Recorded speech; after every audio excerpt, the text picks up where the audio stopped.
Naalala ko po bago po tayo magsimula, naalala ko po nung unang araw nang umatin po ako ng worship service. Anyway, pasing po muna magandang umaga po sa lahat po ng nakikinig po sa atin, sa mga kapwa namin Pilipino around the world. Pinabati po namin kayo mapapagpalang araw po at sa pag-ibig po ng ating Panginoon. Sa English po, good morning, good afternoon, o good evening. Sa Spanish po is ano ba sa Spanish po yun? Habla noche, something like that. At sa French, homo telado. Yan po yan. At sa French. Sa Japan po, domo arigato. Yan ang pinakano. Sa susunod po, German naman. Sa susunod po yan. Pag-aaralan po. Sa Kapampangan po, maayap na tanan sa inyong lahat. Ano? Pasaya na po yun. At maganda. Sa nakikinig po sa amin. At stay with us. At magpapalain po tayo ng ating pong Panginoon. Ulitin ko po yung kwento ko. Nung ako po ay umaati ng bago, observer kasi kami. During that time, college kami. I think third year college po ako nun sa TIP. At umaati kami sa MLQ. Ang madalas po namin tinitinap, tatawanan po namin pagka kami napupunta. Kasi Bible study po yan. Bible study na parang service. Tinitingnan po namin yung mga umiiyak, natulo po yung luha. Yung pong sipon. Na halos kinakain po yan. Tawa kami ng tawa. Kasi mga dalas, tawa kami ng tawa. Tapos ay paglalabas kami, pinagkukwentuhan namin yan para mapabalik po kami na school. Ang sinasabi namin, tingnan mo itong mga tao ito, kalalaking tao, iyakin. Tulo pa yung sipon eh. Kung meron nga lang nung araw na smartphone kami nung araw, pinagkukuha namin siguro yun eh. Kasi hindi alam po ng mga kumakanta at nagpupuri sa ating Panginoon. Pagka po dumarating yung punto na may service po at magpunta kami, yun po lagi namin naabangan. Yun po mga umiiyak na malakas ang luha. At nagpupusta pa ko kami minsan doon. Si kapatid ngayon, pinakmalakas ang luha ngayon yan, sigurado. At talaga hinahanap po namin. Then one time po, habang nagme-message po yung pastor, at dumating sa punto na nasa likod po kami, tumama yung message namin. No? Nanahimik kami completely. Tapos walang makapagbiro, walang makapagkwentuhan. Then hindi namin napansin habang papalapit yung message, umiiyak na kami magkakaklase. Apat po kami. Na, imagine yung sabay-sabay, no? Yung pagtawag ng Lord, siguro sabi niya, tawa-tawa kayo ng araw, tingnan natin ngayon itong araw na ito, makatawa pa kayo. So umiiyak po kami. Then nag-invite po yung pastor. Sabi niya, kung sino man po yung nakakaramdam na wala kang kapayapaan, ang buhay mo ganito, now is about time na tinatawag tayo ng ating Panginoon. Lumapit po kayo at ipag-pray po namin kayo. Paglapit po namin, alam mo, umiiyak po kami na umiiyak. Nung natapos po kami, para maalat yung bibig ko. Yung pala yung aking pusi po, kinakain ko na po. Hindi ko naramdaman. Bakit ko pinaikwento? Napakasarap po magpuri sa ating pong Panginoon. Ang hindi po alam ng ibang tao, pag nagpupuri, katulad ng uganan ng araw, corny kasi, hindi po natin alam na pag nagpupuri pala tayo, marami pa nang binibreak sa buhay natin ng ating Panginoon. Kaya napaka-powerful po ng praise and worship eh. Isa sa pinaka-powerful po yan, in order yung ating pong buhay na hindi natin ma-break, sigarilyo, alak, babae, pagsisinungaling, lahat po yan. No, ano man ang gawin mong itry na baguhin ang buhay mo, mahihirapan ka. Maaaring sama, babalik ka. Mabago mo, pero babalik at babalik ka. Pero if you know how to sing a praise and worship sa ating pong Panginoon, hindi ikaw mismo ang nagbabago sarili mo. It is the Holy Spirit that tear down, binabaksak na yung stronghold mo para magkaroon ka ng buhay na kaya-aya. Kaya ako pinikwento kasi, normal po sa mamiibig sa ating Panginoon na makikita po ng bawat isa na umiiyak po. Normal po yan. Lalaki, babae, matapang, may tato, kahit sino po. Pag hindi po ng ating Panginoon yan, definitely iiyak at iiyak po yan. Bakit po? Napakasarap pong umiyak sa ating pong Panginoon. Ito ang luha na kailanman hindi ka mapapagod. Subukan mo kasi lumuha dahil sa sama ng loob. Pagkatapos na exhausted ka. Pagod na gusto mong matulog, gusto mong pahinga. Pero sa ating Panginoon, pag lumuha ka, makikita mo, napaka-alive po natin.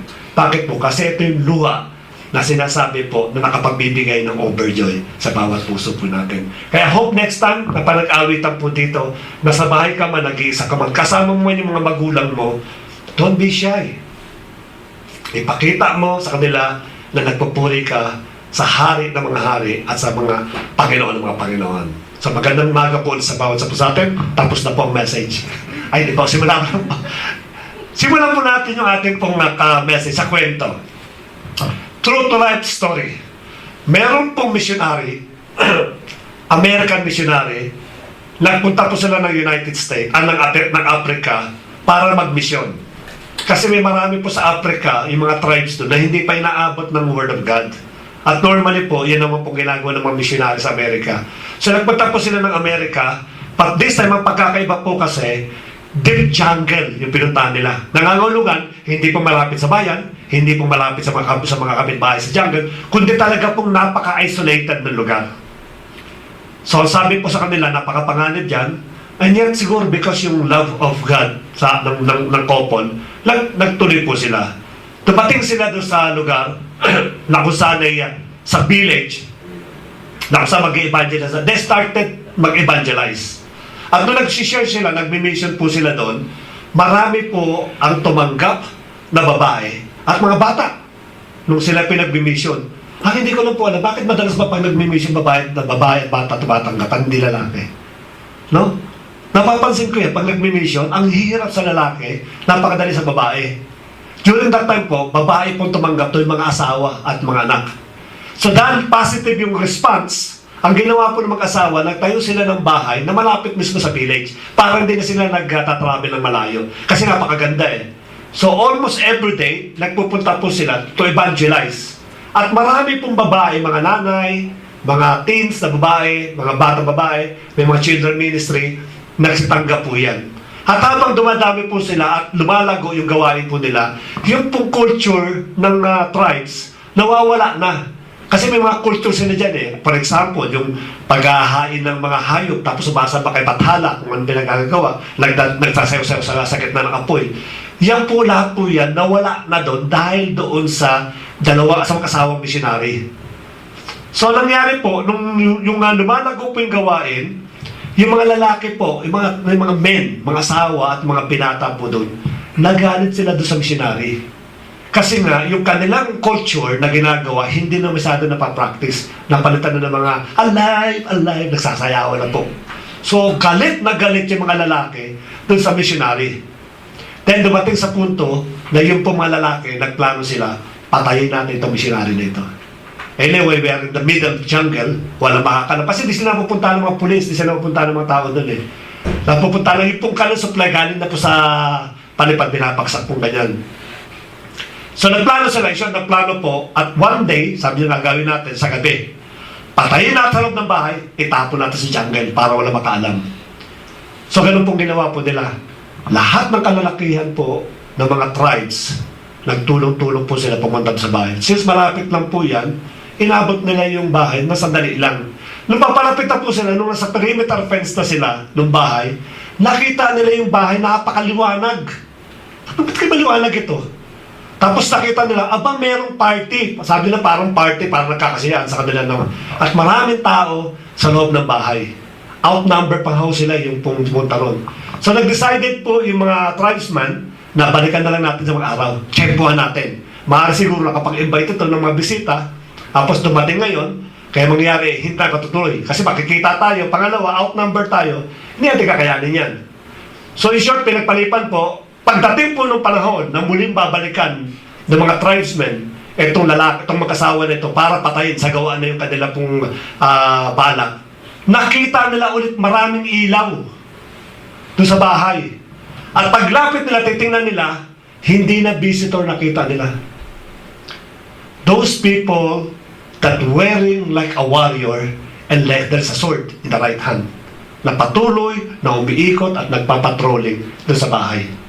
So natakot ngayon yung mga tribesman. Sabi ng tribesman, siguro natulungan ito na papatayin tayo, nag-hire sila ngayon ng mga warrior. Sa kanila kasi, pagka-tribes kasi, walang silang kadalaman sa kung para sunod na sundalo, talagang yung warrior po talaga ng mga lumang warrior na nakasort po talaga at may shield. So sabi nila, nag-hire sila, huwag na natin tuloy yung plano natin. Kasi hindi na aalis yan. So ang buhay pa patuloy, yung kasawa po, patuloy sila nag-evangelize until such time na dumating po yung pong mga tribesmen tumanggap sa ating Panginoon. nakakilala po sila. Lahat doon sa village na yon, they started worshiping at sama-sama po sila. Nagkaroon po ng testimony one time. Matagal na panahon, nung kanila pinaplano po, I think it's more than a year, nung nagkaroon po ng testimony portion.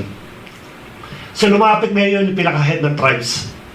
Sabi niya, alam mo, tuwa po kami sa ganyan. Kwentuhan sila, kwentuhan. Hanggang sa dumating sa punto na, ay, nga po pala, naalala ko. More than a year, may nangyari po pala. Hihingi kami ng tawad. Nagulat yung mag-asawa. Sabi niya, bakit kayo hihingi ng tawad? Kasi sa galit namin nung araw, nung bago-bago kayo dito, pinagplanuhan po namin kayo patayin. 2 beses. Nung una po namin pagkaplano patayin po namin kayo, nakakita kami ng maraming visitors. Nagkaka-party sa loob, nagkakagulo. So hindi po namin tinuloy. At yung pangalawa po, napupunta namin, sabi niya nga nun ay, that's a time na nakakita kami ng Mighty Warrior. Palagay ko, hinal po ninyo. Kaya humingi po kami ng sorry, pasensya na po kayo, ganso na.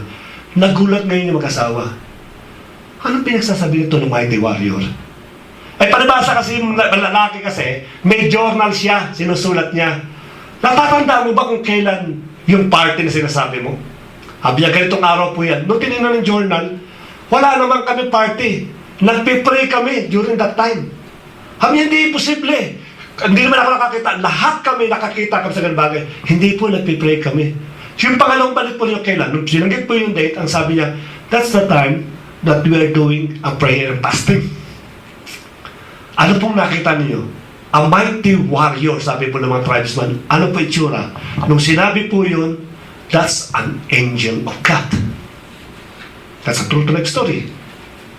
Hindi po nangyari yung ganung bagay. Bakit ko po binanggit po yun? Sapagkat ang message ng ating Panginoon, it is concerning about the army of God. Today we have a battle. This is the COVID-19. Marami po ngayon ang naapektuhan. Marami po ngayon ang siya pong, sabi ko sa prayer kanina, nawalan po ng pag-asa. They lose hope. Pero little they know, now we are in a battle. But this battle is not belong to us. Hindi to para sa atin po eh. Nasa Panginoon mismo ito. Ang problema lang po natin, kaya hindi tayo magkaroon ng successful in life, hindi tayo magkaroon ng victory in life, nilalabanan natin because of our strength. Hindi katulad po ng mag-asawang ito, they trusted everything to God. At pinotektahan po sila.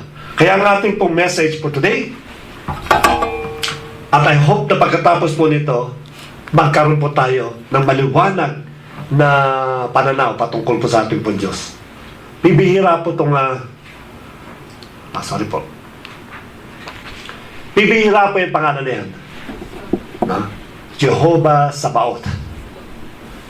Ang meaning po niyan ay the Lord of Hosts. May iba pa akong tinatawag po dyan na ginagamitan po ng Sabaoth.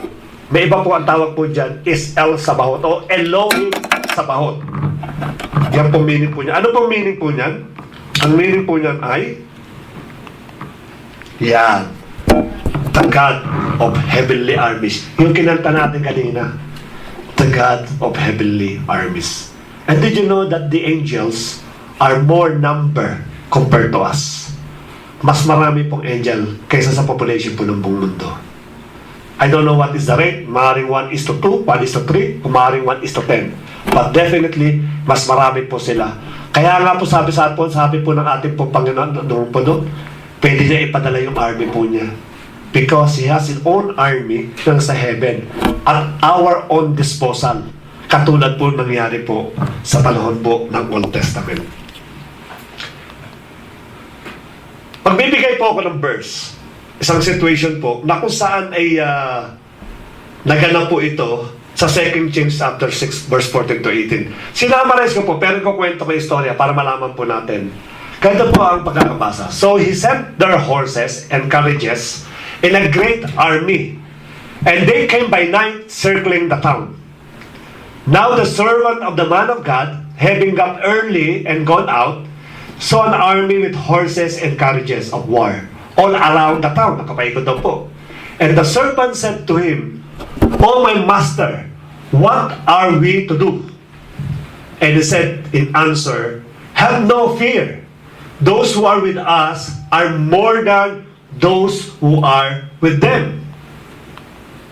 Sino pinagsasalita? Si Elisha po yan. Then Elisha made a prayer to the Lord, saying, Lord, let his eyes be open, yung servant daw po, so that he may see. And the Lord made the young man's eyes open, and he saw that all the mountain was full of horses and carriages of fire around Elisha. Now when the Arameans came down to Elisha, he made a prayer to the Lord, saying, Lord, make his people blind, and he made them blind as Elisha's request. Ang ibig sabihin po dyan, yan po ay isang sitwasyon na kung saan yung king of Syria o king of Aramean, gusto niya pong puksain yung Israel. So ang gusto po niya, in order na madipit po natin yung Israel, maglalagay tayo ng trap na kung saan sa isang lugar, magtatago tayo, full of army, na dadaanan ng Israel, then naaambusin po natin. Yun ang plano po ng Arameans, yung king of Aramean, o king of Aram, o king of Syria. Ang pinakano po dyan. Pero ang problema po, yung pong man of God, natauhan po, kanang kamay po ni Elisha, nagpupunta sa Israel. Lagi yung sinasabing, ay hari, huwag kang dadaan doon. Kasi bakit? May patibong din yung king of Syria. At aabangan kanila at aampusin kanila. So ito naman king of Israel, nagpapadala siya ng isang sugot. Tingnan mo kung tama yung sinasabi nitong tao ni Elisha. At matutuklasan nga po nila, tama nga. For so many days and for so many weeks, nag-aabang yung king Arab, yung king of Syria, wala pong dumarating na Israel o Israelites.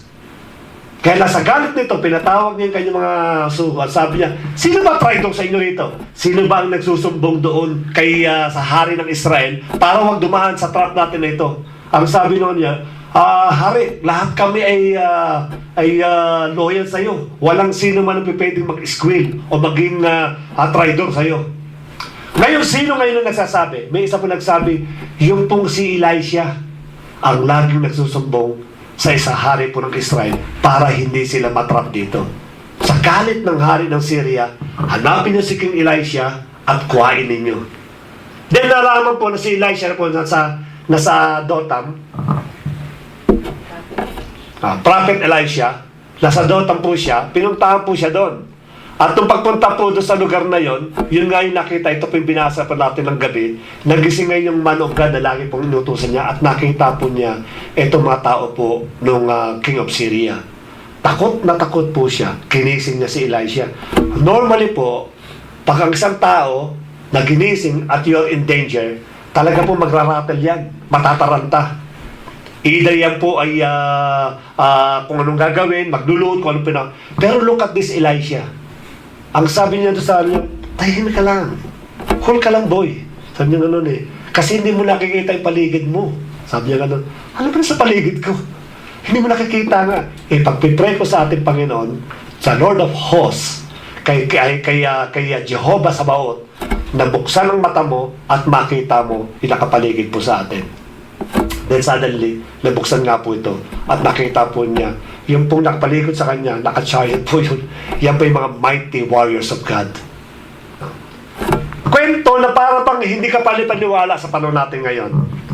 But if you are a believing Christians, ang hindi mo alam, maaari na sa likod mo, nasa left and right mo, o nasa harap mo, you are surrounded by the angel of God.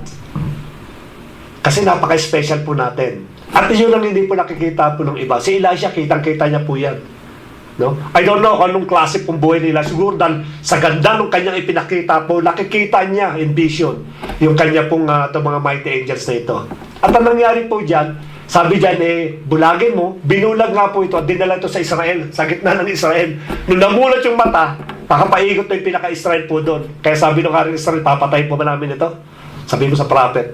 Sabi ni Prophet Elisha, wag, pakainin nyo at pauwiin nyo sa kanila pong hari.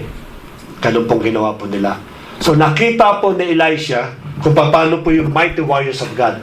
Then second situation po, ito po nabanggit kanina sa prayer meeting ito patungkol po kay David.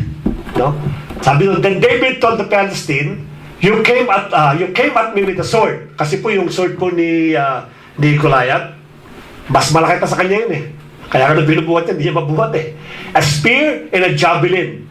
But I came to you in the name of the Lord of the heavenly armies.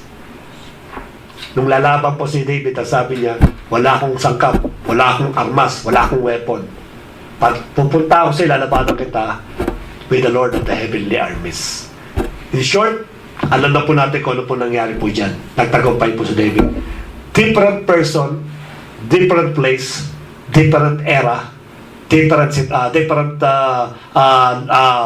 fight or different war, but the same result. Both of them nanalo po ito sa gera na ito. Why? Because of their strength? No, si Elisha, si Prophet Elisha, hindi nga yan sanay sa gera eh. Pero nanalo. Si David, shepherd. But look at him, kung paano tinalo yung mighty warriors po ng Palestine.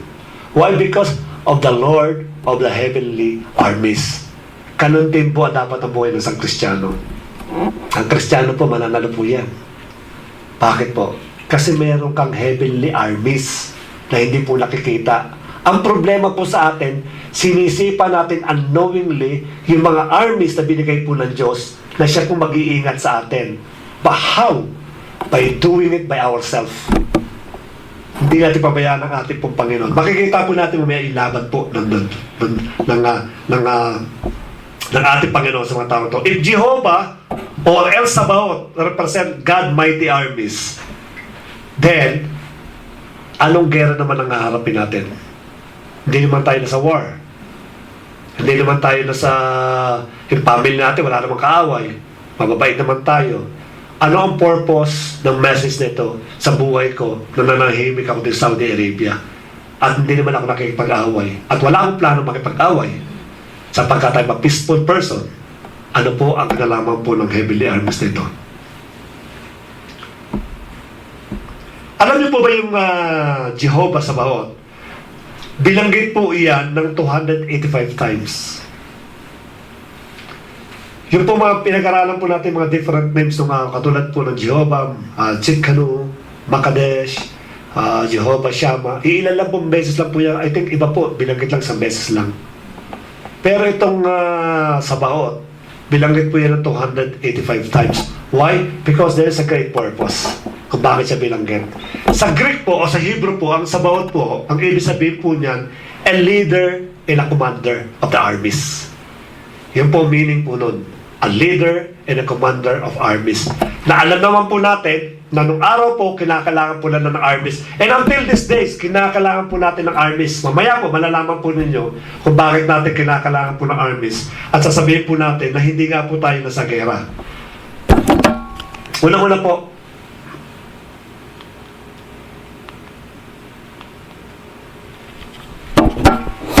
acknowledge that we are in a constant war. Ang problema kasi sa Kristiyano o sa isang tao, they're thinking that we are not in war. Pagka po tayo hindi natin sinabi o hindi natin inisip na in every day of our life, meron po tayong gerang inaharap, definitely, asahan po nyo at the end of the day, defeated po kayo. Bakit? Kasi wala yung element of anticipation eh. Diba? Pag meron kang isang bagay na ina-anticipate mo na gagawin sa'yo, o meron kang plano na may gagawin sama sa'yo, ina-anticipate mo na kaagad kung ano yung mga bagay na dapat mong gawin upang hindi mangyari yung plano po sa'yo. Dapat po ganun po tayo. Dapat isipin po natin that we are always in war. Lagi po tayo nasa war. At kung yan po magiging laman ng ating pong isipan, yung anticipation po natin sa paggamit ng ating weapon, mamaya po, i-define po natin yung weapon, malaman lang po natin that we are in constant in war. Ang sabi po doon sa Ephesians, lastly po, be strong in the Lord and the strength of the power. Take up God's instrument of war. Ano pong klase pong instrument of war yan? Marami po yan, bibigkasin na mamaya. So that you may be able to keep your position against all the deceits of the evil one. Nangangahulog ang kalaban pa natin yung evil one. Ang sabi nga, the God of this world is Satan. Siya po namumuno po dito. For our fight is not against flesh and blood, but against authorities and powers, against the world rulers of this dark night. Against, parang dark kay ano, dark night, sino ba yun sa dark night? Sa... against the spirits of evil in the heavens. So ito po ang mga kalaban po natin. The world that we are living right now has been under the rule of evil one. Si Satan po. Maniwala kayo, hindi. Ang namumuno po sa mundong ito, it is not God, it is Satan. Because he is the king of the air, na siya pong nangyari po during that time, babalik lang po natin, nung nagkaroon po ng pagkakasalat si Eva at si Adan, yung authority po to rule the earth, ibinigay po natin o nakuha po ng kaaway. And yet, kukuhain po natin muli sa pamamagitan po ng ating Panginoon, sa pamamagitan po ng Jehovah sa bawat na ito po. What happened to our physical world is connected to our spiritual world. Lagi po namin sinasabi po yan. Yung COVID-19 po, excuse me. Sorry po.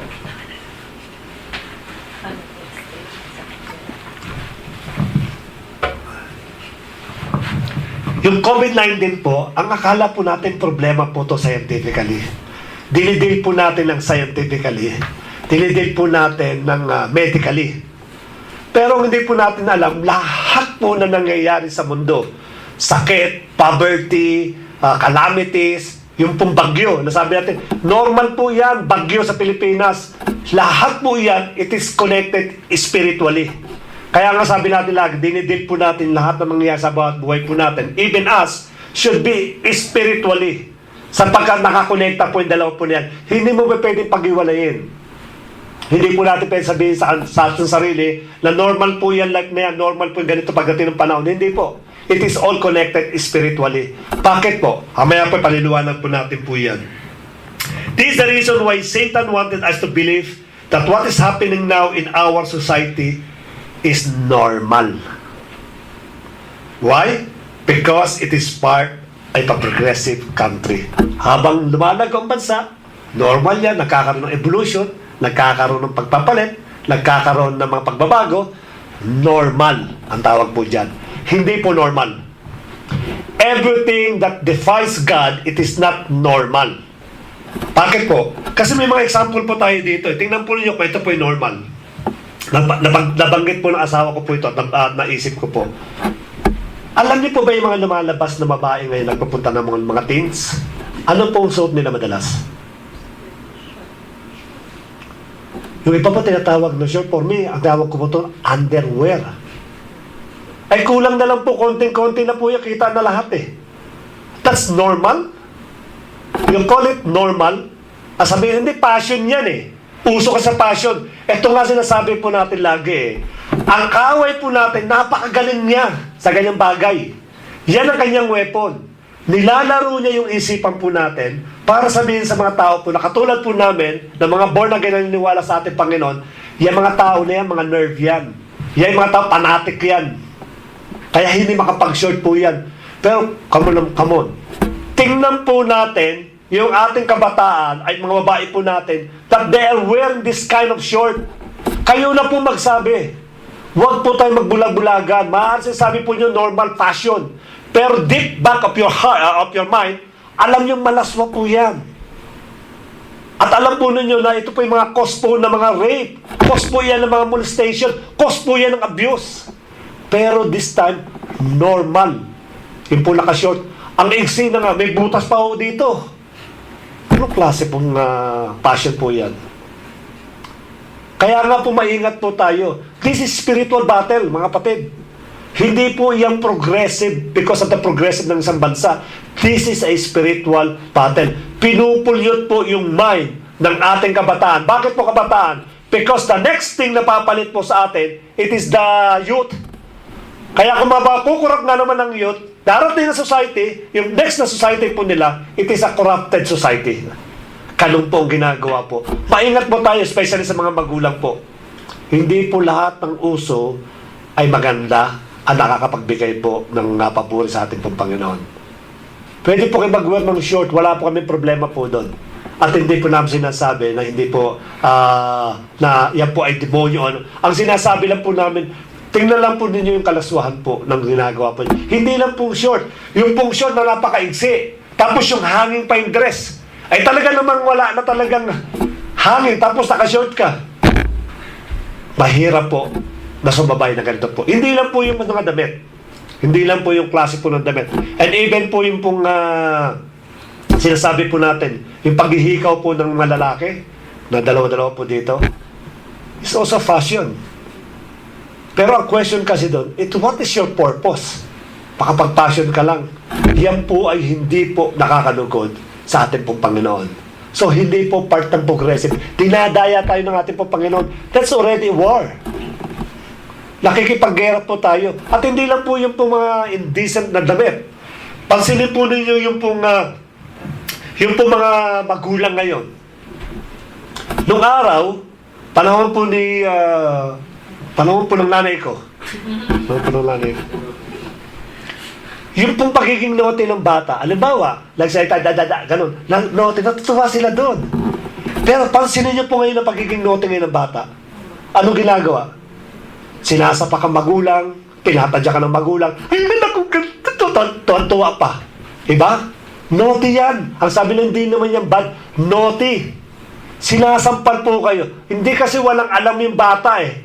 Magtanong po kayo sa mga nurse namin dito. Magtanong kayo sa doktor po ninyo. Tanong po ninyo kung kailan nagkakaroon po ng kaayusan ang bata po. From 2 years old, going up 6 years old, ina-adapt lahat po yan. Kaya alam po ng bata po, kaya ang bata ngayon, takot tadyakan yung magulang niya. Baliwala eh. Yung nakalapastangan sa magulang, baliwala. Kasi bata pa lang eh. Nung hinahampas siya ng kanyang anak na bata, na 3 years old, no, tuwan-tuwa siya. Anak, hampasin mo pa ako sa mukha, hampasin pa sa mukha. Hampas naman talaga ng hampas yung bata. Kasi bakit? Kasi cute. Imagine po nyo, hindi lang pagiging naughty. Sometimes yung bata marunong na magmura. Uy, ang anak ko, ang cute na nagmumura. Saka nakakita ang anak nagmumura cute. Diba? Marami po yan. Pansinin po nyo. Hindi lang po ako nakakapansin sa mga nanonood po sa amin. Marami pong ganyan. Manood lang po ka sa Facebook. Napakadami po niyan. Na kung saan mga bata ngayon napastangan na po. Walang galang po sa mga magulang. Ang liwanag po. Kasama sa utos po ng Diyos yan. Honor thy father and thy mother. At yan po ang meron pong command na meron pong pangako. Ang sabi po doon, and so that you will live long.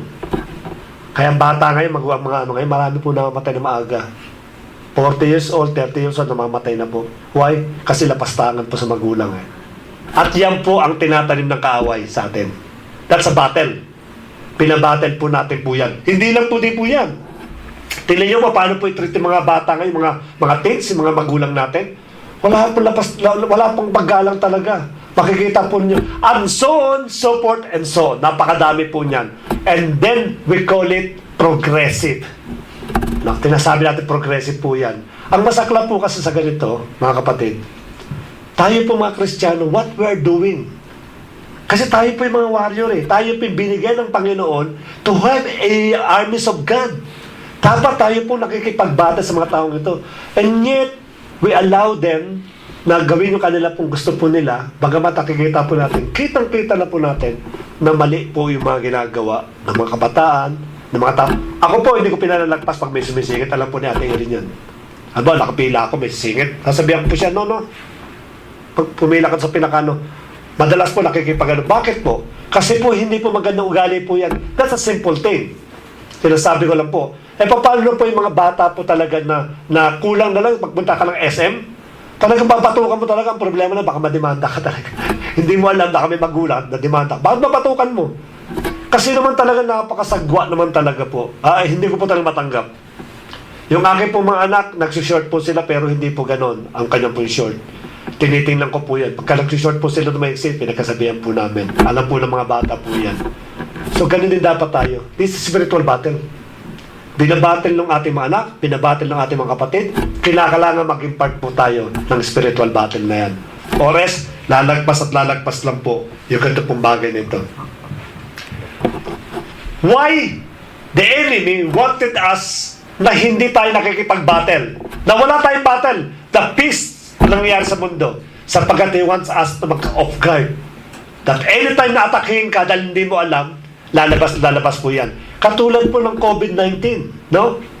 Somewhere out of China, is part po ng China, may nakatago pala itong COVID-19. Coronavirus ang hindi natin alam. Nung bigla pong sumipa, nataranta po buong mundo. Hindi lang po China, kundi ang buong mundo po. So ganito po yung mga klase po na dapat na inaabangan po natin. Kung tayo po ay part po ng iglesia, and you are claiming that Jehovah Sabaoth, you have a mighty angels behind you that keep on fighting on you. Dapat po inaabangan na po natin yung mga susunod na magtitrend po ngayon. Kung paano po ang community, ang mundo po, kung tumatakbo na po papunta sa kasamaan. Dapat yun ang inaabangan natin. Kasi tayo po yung mga mighty warriors sa ating po Panginoon. At upang hintay ma-off guard, dapat labanan po natin ito. Paniliwanag ko po sa inyo kung bakit sinabi ko po na may pong kinalaman sa spiritual world, yung pong lahat na nangyayari po. May isa pong movie na matatitle po is War Room. War Room. Ang story po, shortcut ko lang po, yung pong babae, may asawa sila ron, may problema siya sa lalaki. Yung lalaki po kasi, babaero.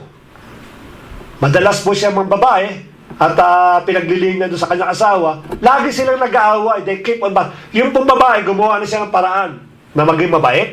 Kasi payo sa kanya, maging mabait ka para makonsensya yung asawa mo. Ginawa na po niya yan. Nung hindi pumubra, awayin mo. Pagsabihan mo ng mga sakit. So, ganito ang ginawa. Inaway po, pinagsabihan ng mga sakit. Hindi pa rin mubra. Then sabi niya, iwanan mo na. Walang kwenta yung lalaki na yan. Ang plano nga pong iwanan ng babae, yung lalaki po. Lahat ng parang ginawa po niya sa isa pong taong, sa isang lalaki, na talaga pong babaero. Then one time po, may nakausap po siya na isa pong Kristiyano na matanda. Ang sabi sa kanya, because you are fighting a wrong enemy. Nagulat po yung babae. Kasi naikwento niya yung buhay niya eh. So sabi niya, ito na ginawa ko, bla bla bla, marami na akong ginawa. Then sabi po ng matanda, you are fighting the wrong enemy at the wrong place. Sabi po ito naman. Sabi niya, bakit?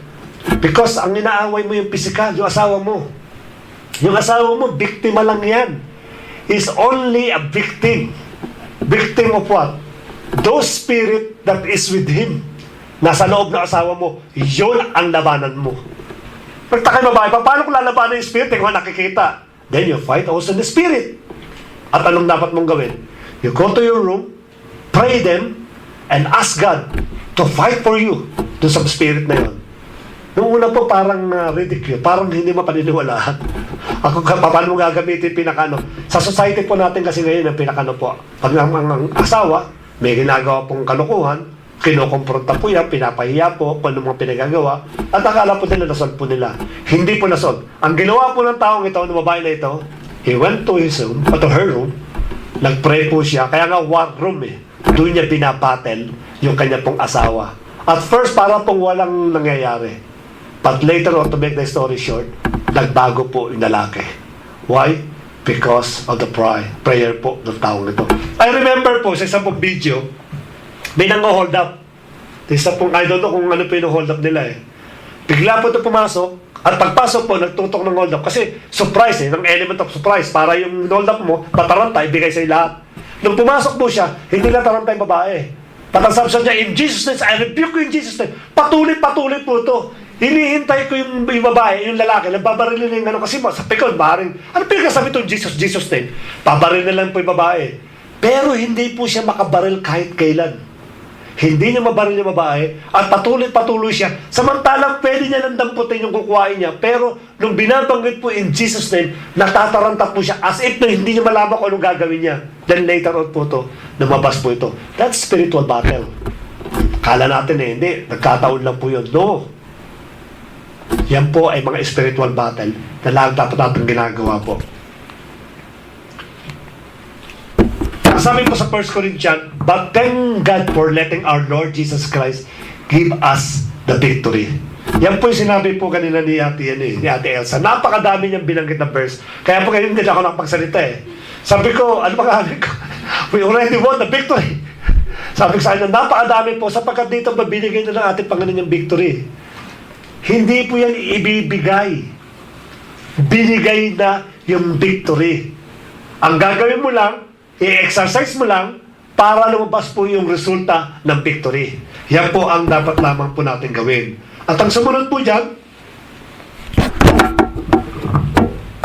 yung ating pong Deuteronomy 20 verse 4, the Lord your God will fight alongside you and help you with the battle. Ito po yung nangyari po kay Prophet Elisaiah at kay David po. Yan po yung mga ginawa po ng ating pong Panginoon. Satan will not stop defeating you. Satan will not stop na makipag-aaway sa'yo at destroy you. Yung family mo, sisirain po nila yan.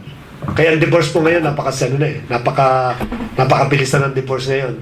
At napakadali ng reason para po mag-divorce. Sapagkat ang family po is the first institution po na ginawa ng ating Panginoon. There will be spiritual battle po. Kung ang pamilya po yung nakakaranas po ngayon ng to the brink ng paghihiwalay, o maaring yung mga anak po niyo hindi niyo magkaintindihan, o yung mga anak po niyo nagre-rebelde sa inyo, then that's spiritual battle. Yan po ang plano po ng kaaway. Si Satan po, yan ang plano po niya, sirain ang pamilya po. Sapagkat ang pamilya po ang tinayo ng ating pong Panginoon. It is the holy community na tinayo po ng ating Panginoon. Huwag mo siyang i-allow. Ipakita mo sa kanya na mas makapangyarihan sa iyo. At sabi po sa ating pong verse, nanalo po tayo sa mga tao po na yan. Yung character po natin, sinisira po. No?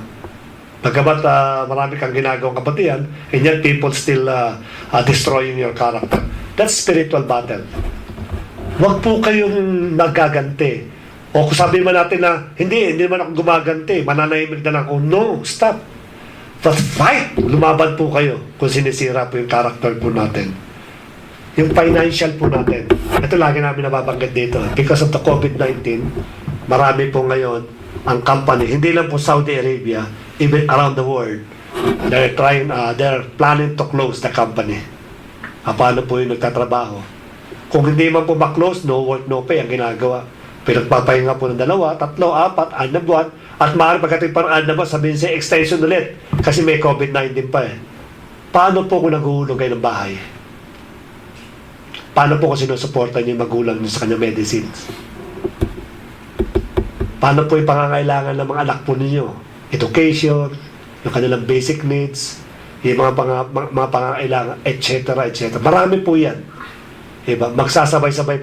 Maaari sigurong in 1 month, maaari mo pamatisi. Pero paano kung tumatakbo na po ng 2, ng 3, ng 4 months? Delay na kayo sa pagbabayad. Hindi mo masuportahan ngayon. Ngayon po, wala pong pasokan sa Pilipinas. What if dumating na po yung enrollment? Ano po ba pang babae na anak po natin? These are all things na mga maaaring ginagawa ng kaawa sa financial po natin. Kasi pagka wala po tayong magawa doon sa mga bagay na ito, the tendency po is mag-start tayo mag-question, mag-doubt sa ating pong Panginoon. Pero to si Elisha, natutuwa po ako dyan, ginising po, nagulat po ako. And I still remember, and the Lord Jesus Christ, nung winake up po siya sa may thunder po, mamamatay na tayo, tatulog ka pa dyan. No? Bagamat maaari nagsasabi, si Jesus Christ yun eh. But during that time, He is completely and 100% human. Nawalan po siya. Bakit? Alam niya, kilala niya yung pinaglilingkuran niya. Kaya nga sabi ko doon sa mga nakikinig po sa atin at sa mga iba pang Kristiyano, kung gaano kalalim yung pagkakilala mo sa Diyos, ganon din kalalim kung paano mo i-detail ang buhay mo ng bawat isa. Kaya kung madali ka na mag-doubt, madali ka na i-question yung pagiging anak po natin, then kulang pa sa lalim yung pagkakilala mo sa Kanya. Mas lalo pa po tayong lumalim. Sapagkat sabi ng ating pong Panginoon, the enemies came just to steal, to kill, and to destroy. Yan pong pinaka niya. Let us acknowledge that always in war. Yung pong mahalaga po, lagi po i-acknowledge natin na tayo po ay nasa gera. Upang sa ganun makapag-prepare po tayo. Bakit natin kinakailangan dumaban? Bakit kinakailangan natin gumera? Because war is very controversial today in the physical realm. Those attitudes, beliefs, and convictions will transfer over to the spiritual realm. Kasi po yung ginagawa po natin sa panlabas, magre-reflect po yan sa ating pong spiritually. Kaya ang mangyayari po sa atin, kung di po natin yan, in the spiritual realm, there is a battle going on regardless of our opinion. Either you are a victors or you are a victims. Dalawa lang po mamimilian po natin. Pag tayo po dumating sa punto na nagkakaroon po tayo ng spiritual battle, pag sinabi po natin spiritual battle, ito po yung mga battle in life. Ito yung mga problema na marating natin. Ito po yung mga pressure, katulad po ng binanggit ko noong una. So dalawa lang po patutungan natin. Either you are victors or you are victims. Mamili po kayo. Hindi po pwedeng Diyos mismo ang lagi sa pagiging victors. Ikaw ang kinakalang mag-act upang sa ganun maranasan po natin pagiging victors po natin. God wanted His follower. Bakit kailangan po natin lumaban? God wanted His follower to experience the fullness of His victory through our life. Alam niyo po ba na every time na nagtatagumpay po ang isang Kristiyano, nananalo po sa battle, because Jehovah Sabaoth is with me, or with us, nag-glorify po ang ating pong Panginoon. And this is the reason why God want us lagi na manalo. Why? Because yung glory na kanya pong hinahanap sa kanya pong tao ay ilalabas po sa magitan po ng tagumpay. Kaya po dapat po lagi na tayo po ay nag-a-achieve to ating pong yung pong tagumpay sa ating pong buhay. Ang isa pong masaklap dito, yung manufacturer po ng isa pong napakagandang smartphone, napaka-intelligent na smartphone, at napaka-advanced na smartphone na inimbento po niya at makikita niya lang po na ginagamit po ni Ate Elsa na parang talk and text lang, ano mararamdaman ng manufacturer? Na ginawa ko yan, kung ano mga pinaglalagay ko, mga microchips yan, mga advanced na mga technology, then supposed to be, ang gamit talaga niyan ay parang pang smartphone, pang opisina. Pero ginagamit lang, talk and text lang.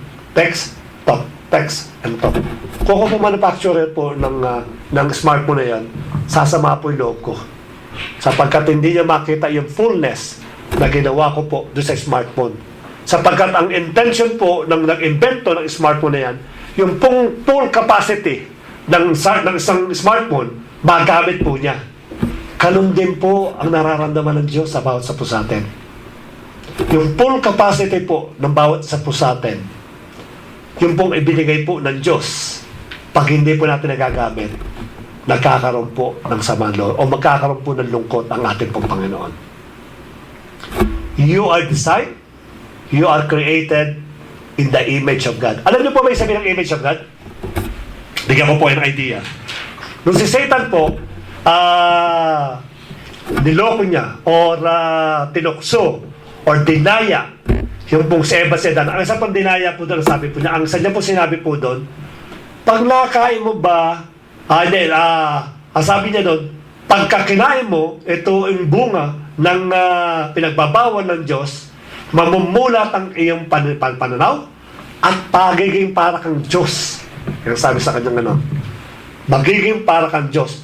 At sila po ay na-deceive sa ganun pong bagay. Pero actually, ang deception po doon, hindi yung pagiging Diyos. Yung pong likeness of God, yung po talaga ang panaka-future ni Eva at ni Adam to become like God. Kasi one is nga eh. Ang purpose at ang pinaka-design ng ating Panginoon, nung sinabi niya, you are created in my likeness, is to become like me, like God. Ang problema, hindi piniliwalaan po yun ni Eva at ni Adam. Nadaya po sila sa ganun pong bagay. Kaya pag tayo po, sinabi po, we are created in the likeness of God. Means you are designed to become not only a conqueror, but more than conqueror. Yun po ang ating pong kalagayan. At nagagali at nalulungkot ang ating Panginoon pag nakikita niya ang isang Kristiyano hindi marunong manalo. Yung sa bungero, pagka nakita niya manok niya mananalo, talagang tuwa yun eh. Diba? Tayo po ilahi po ng mananalo. Tayo po laging nananalo. Kahit kailan kung pipiliin po natin lang ating Panginoon, hindi ka matatalo kahit kailan. Pero ang problema nga po, hindi natin alam kung paano po lumaban. A Christian must experience a battle in life to qualify him for the crowning day. Kailangan lumalaban po tayo. Ang sabi ko nung kailan, hindi lang po offense ng offense, hindi lang po defense ng defense. Kailangan may offense po tayo. Kaya nga if you go back do sa armor of God, meron puro pang opensa. Gamitin po natin. Huwag po tayong mangginayang o huwag po tayong magkaroon ng atubili na hindi natin gamitin. We are more than conqueror. Pag meron po tayong problema at meron tayong nararanasan, then use your authority. Huwag po natin pabayaan na para lang po tayong dinadaan-daan ng problema po natin, then use your authority. Ang tanong ngayon na pag ginamit mo yung authority, hanggang kailan kuya? 1, 2 buwan, 3, 4, 5 taon? Hanggang kailan? Hindi ko po alam kung hanggang kailan yung battle ng isang pong tao. At hindi ko rin po alam kung kailan, hanggang kailan yung battle itong COVID-19 na ito. Wala po nakakalam. Even myself, Hindi po nakakalap. Even yung mga great leader po around the world, they don't know when this COVID will end. But one thing we know, one thing I know, na above of this COVID is our true living God. Yun lang po alam ko. At sapat na po yung kaalaman na yon para malaman ko that I won the battle. Without still result ng COVID-19, I will declare that I won the battle. Why? Because I know that God is above COVID-19. Yun po yung katotohanan po doon. Yun po dapat na reason po natin kung bakit po tayo nakikipaglaban. Why? Because God wants to demonstrate yung kanya pong glory sa pamamagitan po ng lahat ng victory na dinadanas po natin. Every time na nangyayari po yung victory po natin means you continually glorifying and praising our Lord. How can we secure the victory? Number one, don't even think to fight by your own. That's the number one step. The most priority, the most number one na gagawin po natin upang manalo tayo, don't even think to fight by your own. Kahit anong galing po natin, kahit anong strength po natin yan. Yung ating strength, mawawala po yan. Yung ating pong finances, mauubos po yan. Yung ating pong knowledge, mawawala rin po yan. And even yung ating pong mga belief, mawawala po yan. COVID-19, pinatunayan po yan. Asan ngayon yung mahiyaman? Na pwedeng mag-hire na magagaling na doktor sa buong mundo. Ganyan, wala pa yung pera nila. Asan yung matatalino ngayon? Di ba? Ay mga binigyan ng mga prizes ng mga plake na pinagbibigay po sa kanilang mga achievement sa medicine, achievement sa mga medical field. Nasaan po ngayon? Kaya po hindi na pwedeng magmalaki sa ating pong kalakasan. Don't even think to fight by your own. Kasi yung lahat ng bilanggit ko, strength, knowledge, finances, and everything, isa lang po resulta po niyan. Pagkatalo lang po. So the first step, in order na magkaroon po tayo ng victory, don't even think to fight it. Then what? Never say, I give up, because you stop the Holy Spirit to empower you. Pagka po tumagal na po ng 1, 2, 3, 4 na taon, don't ever give up. Yun po yung sinabi ko sa akin pong mga anak nung naturo kami ng potential. Yung potential po, nakatago lang po yan. Hindi natin alam kung kailan po lalabas. But definitely, you have potential. Yun pong mahalaga po. At anytime, pwede po lumabas po yan. Kaya don't ever say, I give up. Hindi ko kaya ito eh. Ako po, nagkakaroon po ako ng irritation pag sinabi ng anak ko na, Daddy, hindi ko na kaya, ito lang yan. No! Don't ever say give up. Don't ever give up. Sapagkat yung open ng ating pong Panginoon, yung ating pong source, wala pong limit yan eh. Wala po siyang limit. Why you limit yourself? Kung ang nagbibigay sa iyo is unlimited. Kaya po nagkakaroon ng problema dahil sa atin. So, ang gagawin lang po natin is what? Children, you belong to God. You have defeated these enemies. God's Spirit is in you, is more powerful than one that's in the world. It means, subject yourself. Sabi doon, ano po ba sabi doon? Submit yourself to God, resist the devil, and he will flee from you. Hindi ko sinabi daw, fight the enemy, but submit yourself to God. That's it. Yun lang po gagawin po natin. Magkaroon lang po tayo ng submission. You are fighting your finances, you are fighting with your family problems, then submit yourself to God, and He will flee from you. Because our fighting is not us, but we are fighting because God is fighting for us. Ang battle po na sa ating pong Panginoon, what you have to do is only to submit to our living God. At magkakaroon po tayo ng tagumpay sa bawat sa po sa atin. Mararanasan po natin yung Jehovah sa bawat sapagkat alam po natin kung paano tayo makikipag-battle. And lastly po, challenge po sa atin. Now, start conquering one by one all the aspect of your life. One by one.